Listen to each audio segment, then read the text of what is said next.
이번 주는 내가 나갈 때 키트째 주간입니다.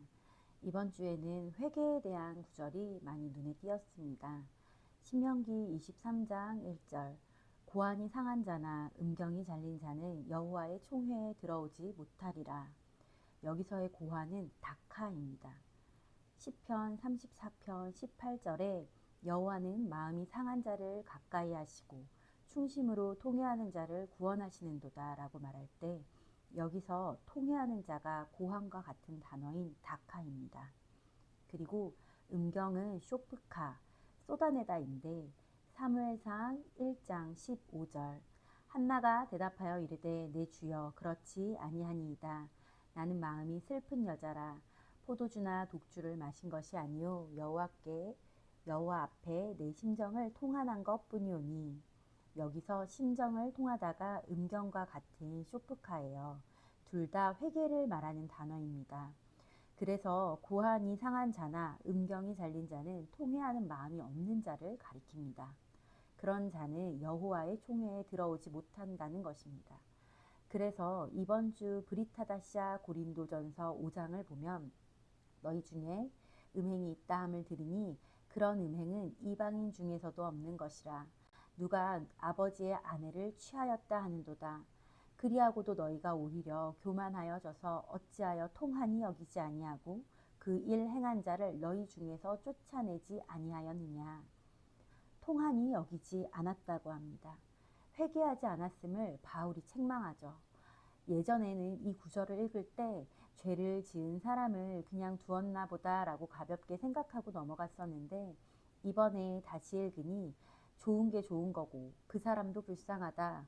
죄는 미워하되 사람은 미워하지 말자라며 하나님은 사랑이라고 그렇게 받아주자 등등 인본주의적인 말들로 포장하여 교회 안에 죄를 용인하고 섞어놓고 쇼프팀, 판결하지 않는 모습임을 생각하게 되었습니다. 또한 이번 주 포션의 시작이 되는 신명기 21장 11절을 직역 성경으로 보면 내가 내 원수들에게 대항하여 그 전쟁터에 나갈 때 내 하나님 여호와께서 내 손에 그 원수들을 주셔서 내가 그를 정령 포로로 잡을 것이다. 여기서 포로는 쉬브야입니다. 포로는 여호와께 회개, 슈브, 돌이키는 것을 말합니다.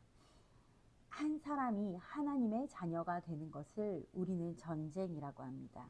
왜냐하면 원수가 쉽게 그 영혼을 놓아주려 하지 않기 때문입니다. 그러나 원수를 대항하여 나가는 전쟁에서 주님은 승리하게 하시고 한 영혼을 포로 삼아 데려오십니다. 여호와께 돌이키는 시작이 포로의 상태입니다. 신명기 21장 2절 내가 만일 그 포로 중에 아리따운 여자를 보고 그에게 연연하여 아내를 삼고자 하거든. 이제 겨우 여호와께 사로잡힌 포로와 같은 우리를 주님은 아름답다 하시고 옆에 사랑하여 하샤크 아내 이샤로 삼고자 하십니다. 신명기 21장 3절 직역성경입니다. 너는 내 집안으로 그녀를 들어오게 할 때 그녀는 그녀의 머리를 밀어야 하고 그녀는 그녀의 손톱들을 깎아야 한다. 이전에 살던 삶의 집, 베트 그 구조를 버리고 남편의 삶, 그 시스템 안으로 들어가기 위해 먼저 머리를 밀어야 합니다. 머리를 미는 것은 권위가 바뀌어지는 것을 의미합니다. 그리고 손톱은 찌포렌입니다. 이 단어를 보면 떠오르는 사람이 있습니다. 모세의 아내 십보라입니다. 출애굽기 4장에서 십보라는 모세의 아들에게 할례를 행했고 당신은 나의 피남편이라고 고백합니다. 주님이 우리의 남편이 되려면 우리는 먼저 할례를 행함으로 육신의 구조를 내리던 삶을 베어내어야 합니다.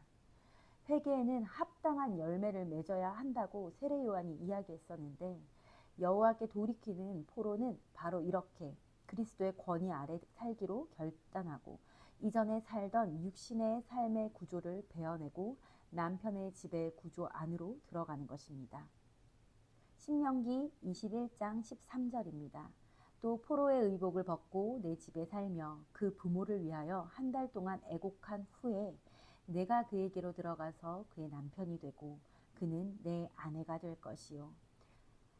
그리고 의복을 갈아입습니다. 성경에서 옷은 행위를 의미합니다. 그래서 이제 신부로서 합당한 행위가 그에게 있어야 합니다.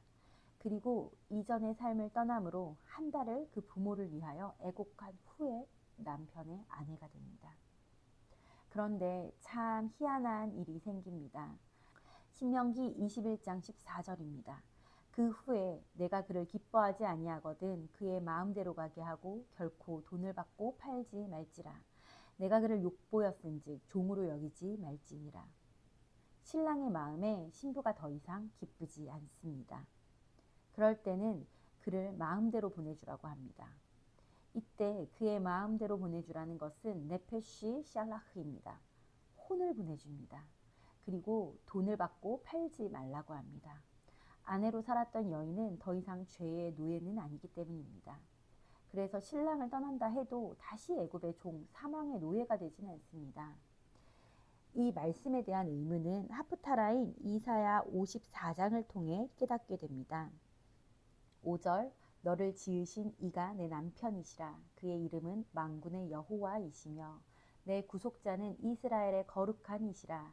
그는 온 땅의 하나님이라 일컬음을 받을 것이라. 6절 여호와께서 너를 부르시되 마치 버림을 받아 마음에 근심하는 아내 곧 어릴 때의 아내가 되었다가 버림을 받은 자에게 함과 같이 하실 것이니라.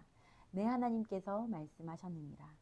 7절 내가 잠시 너를 버렸으나 큰 긍휼로 너를 모을 것이요. 8절 내가 넘치는 진노로 내 얼굴을 내게서 잠시 가렸으나 영원한 자비로 너를 긍휼히 여기리라. 내 구속자 여호와께서 말씀하셨느니라.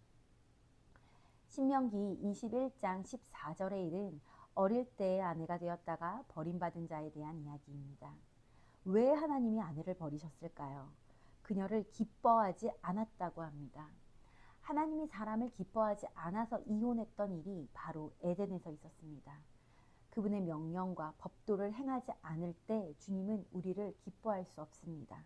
그래서 아내를 내보냅니다. 이때 신명기 21장 14절은 메페시 살라흐, 혼을 보내주었다고 합니다.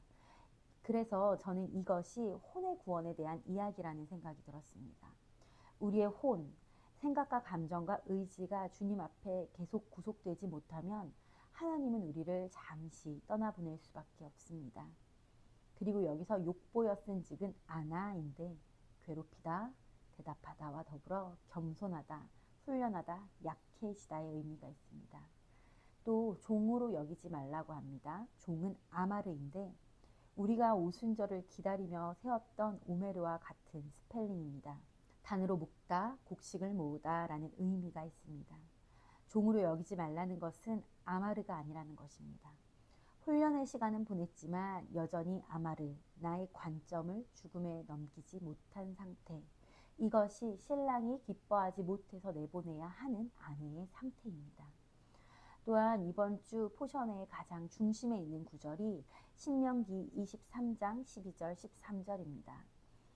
내 진영 밖에 변소를 마련하고 그리로 나가되 내 기구에 작은 삽을 더하여 밖에 나가서 대변을 볼 때 그것으로 땅을 팔 것이요 몸을 돌려 그 배설물을 덮을지니. 전쟁에 있어서 중요한 것은 아군이 거하는 진영인데 내 하나님 여호와께서 내 진 가운데 걸어가시며 너를 구하시고 내 원수들을 내 앞에 주시기 때문에 내 진은 거룩해야 한다. 그가 내 안에서 더러운 것을 보시고 내 뒤로 돌아가시지 않게 해야 한다. 여기서 배설물이 짜아입니다. 키테째 째가 들어가는 단어입니다. 배설물과 같은 우리의 부정함이 째 나와야 합니다. 이것이 회개, 슈브입니다. 그리고 이 배설물은 삽으로 덮어야 합니다. 우리가 부정함을 내보내고 회개할 때 주님은 그 죄를 덮어주십니다. 그런데 회개가 우리가 이렇게 죄졌어요 고백하면 끝일까요? 아닙니다. 배설물을 뭐로 덮냐면 삽으로 덮습니다. 삽으로 땅을 파서 배설물을 덮습니다. 여기서의 삽은 야테드입니다. 성경에서 삽보다 말뚝으로 더 많이 번역된 단어입니다.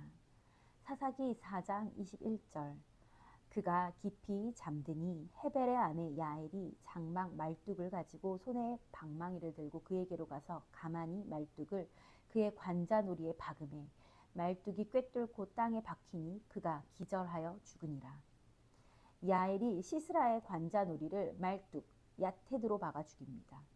철 병거가 900대나 있는 야빈의 이름이 덧붙이다, 당신과 나 사이에 라는 의미가 있습니다. 우리가 주님과 나 사이에 덧붙이는 게 있습니다. 그리고 군대 장관 시스라에서 시스는 마부이며 사멕, 평가가 2개나 들어간 이름입니다.